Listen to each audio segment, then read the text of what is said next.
Ada penyakit-penyakit lainnya seperti diare, muntaber. Hai, assalamualaikum, welcome back to channelnya Mami Cool. Kita sharing bareng lagi yuk di Baby and Kids Sharing.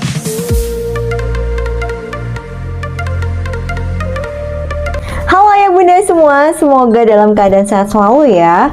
Video kali ini Mami Cool mau sharing lagi mengenai masalah muntah-muntah lagi nih pada bayi dan balita ya. Masalah muntah pada bayi dan balita ini memang masih menjadi keparnoan para orang tua, karena bayi dan anak ini memang sering mengalami muntah-muntah pada usia bayi atau balita ya. Terutama bayi yang baru lahir tuh sering gumoh juga. Sebelumnya Mamiko udah sharing mengenai masalah muntah-muntah pada bayi dan anak itu bisa dibedakan muntah yang karena cuman kekenyangan atau gumoh ya, dengan muntah yang memang karena sakit ya, entah itu karena masuk angin, entah karena ada penyakit-penyakit lainnya seperti diare, muntaber. Sekarang Mamiko mau bahas lebih lanjut lagi sekaligus review mengenai obat yang biasa Mamiko gunakan di rumah kalau anak-anak Mamiko tuh muntah ya, mengalami muntah secara mendadak yang disebabkan karena sakit. Tapi sebelum Mamiko sharing mengenai obat-obatan yang biasa Mamiko gunakan ini, jangan lupa di subscribe dulu dan aktifin lonceng notifikasinya supaya ayah bunda semua tahu kalau ada video baru dari Mamiko. Enjoy this video and just keep on watching. Mamiko di sini mau review,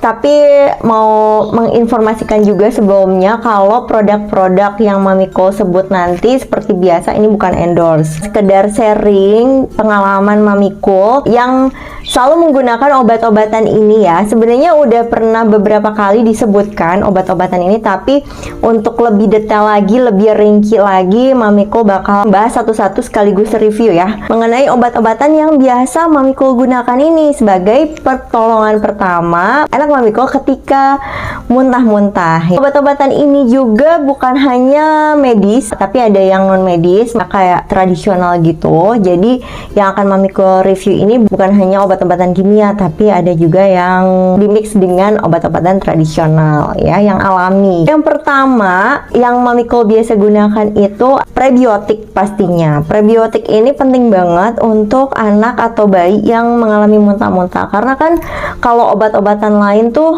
takutnya masih belum bisa ya, takutnya nanti ada efek sampingnya, apalagi bayi atau balita itu kan masih rentan. Biasanya dokter anak tuh selalu memberikan prebiotik dulu gitu, dan yang Mamiko gunakan ini, prebiotik yang digunakan ini sudah konsultasi dokter sebelumnya. Jadi ayah bunda harus ditanyain juga, kecuali yang obat tradisional atau yang alami, karena ini kan gak semua anak cocok juga, anak itu beda-beda. Apa aja sih prebiotik itu? Ada Lactobe, terus ada Elbayo, kemudian ada lagi nih yang baru Mamiko tahu, Liprolac. Kalau yang biasa Mamiko gunakan itu hanya dua, Lactobe dan Elbayo. Kalau nggak ada Lactobe biasanya Elbayo ya alternatifnya. Itu Lactobe itu suka kadang kosong di apotik gitu ya. Kalau misalnya ayah bunda lagi males nih untuk belinya, atau misalnya lagi kosong di apotik, mungkin bisa cek linknya di deskripsi, Mamiko udah cantumin, langsung diklik aja, langsung diorder, nanti tinggal datang ke rumah ayah bunda ya, daripada capek-capek gitu pergi ke apotik gitu, misalnya apotiknya jauh. Untuk Liprolac sendiri Mamiko belum pernah menggunakan ini sih, tapi banyak yang rekomendasiin juga katanya prebiotik ini cukup bagus. Kalau Lactobe Elbayo itu dari zaman anak pertama aku yang sekarang udah usia 13 tahun ya. Jadi dari dia bayi, balita itu memang pakai Lactobe dan Elbayo. Prebiotik ini sebenarnya bukan obat, ini hanya mampu meredakan sindrom iritasi usus, mengurangi lah muntah-muntah atau diare yang disebabkan oleh virus dan bakteri. Tapi kalau misalnya memang udah menggunakan prebiotik ini masih terus muntah-muntah, harus segera hubungi dokter dan harus diobatin dengan obat yang lain. Jadi kalau ada iritasi di usus nggak terlalu parah gitu ya, diatasi dengan prebiotik ini. Dan bisa dicampur dengan minuman-minuman atau makanan yang dikonsumsi oleh anak atau bayi kita. Jadi kalau bayi atau anak yang nggak suka obat, ini enaknya bisa langsung dicampurin sama susunya atau jusnya. Lalu yang kedua ada Pedialit. Pedialit ini juga sebenarnya bukan obat ya, hanya sebagai pertolongan pertama aja. Pedialit Pedialit itu sebagai pengganti cairan yang kalau muntah-muntahkan atau buang-buang air tuh biasanya takutnya kekurangan cairan. Membantu mengatasi kekurangan cairan lah kalau memang nggak bisa tertahankan lagi atau udah terus keluar gitu ya, muntahnya nggak berhenti-berhenti, memang harus segera diinfus. Tapi alangkah baiknya kalau selama masih di rumah itu terus dikasih Pedialit. Nah kalau nggak ada Pedialit gimana? Lanjut yang ketiga, menggunakan Oralit aja juga cukup sih. Sebenarnya hampir sama ya, Oralit dengan Pedialit. Pedialit itu kan kandungannya cair gitu ya, ada rasa-rasanya ya, air, gula, sama garam aja sebenarnya bisa. Itu segera dibuat sendiri aja gitu ya ayah bunda. Kemudian yang keempat ada essential oil. Essential oil tuh bisa merek apa aja sih? Yang biasa Mamiko gunakan ya tentunya Young Living ya.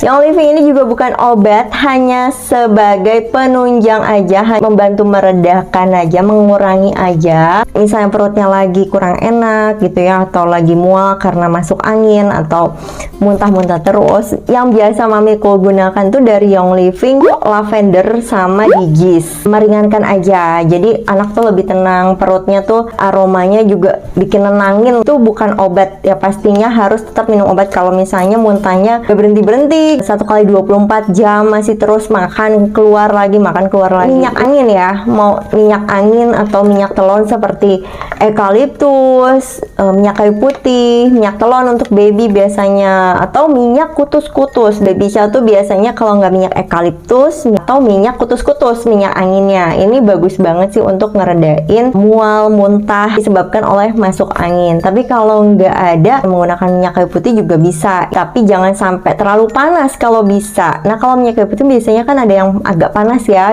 eukaliptus sama kutus-kutus biasanya nggak panas banget gitu ke bayinya. Kalau bayi ya, kalau anak balita mungkin udah bisa lah ya pakai minyak kayu putih. Nanti linknya bakal Mamiko taruh lagi di deskripsi untuk minyak kutus-kutus dan minyak eukaliptus ya, kalau ayah bunda mau beli secara online. Dan yang terakhir, yang keenam, bawang merah. Udah berkali-kali ya kayaknya Mamiko review bawang merah ini sebagai obat pertolongan pertama yang harus dan wajib ada di rumah. Fungsinya juga banyak banget bawang merah itu.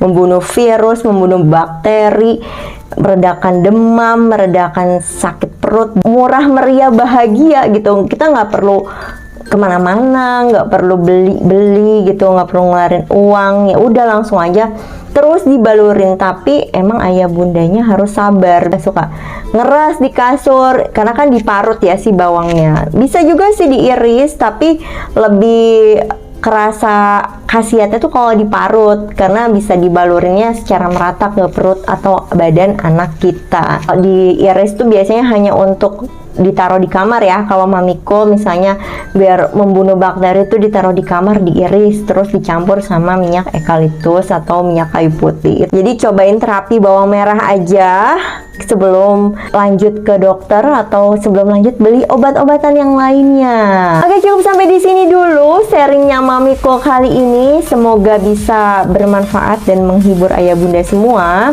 Kalau ada yang mau ditanyakan atau mau sharing-sharing lagi seputar baby and kids, bisa komen di bawah atau DM ke Instagram Mamiko Intan_Rahardiani. Jangan lupa videonya di like, komen, dan di share ke yang lainnya ya. Jangan lupa juga follow TikToknya Mamiko di Mamiko Channel. Di sana Mamiko akan sharing lebih banyak lagi, bukan hanya baby and kids, tapi seputar kehidupan ya. Thank you for watching.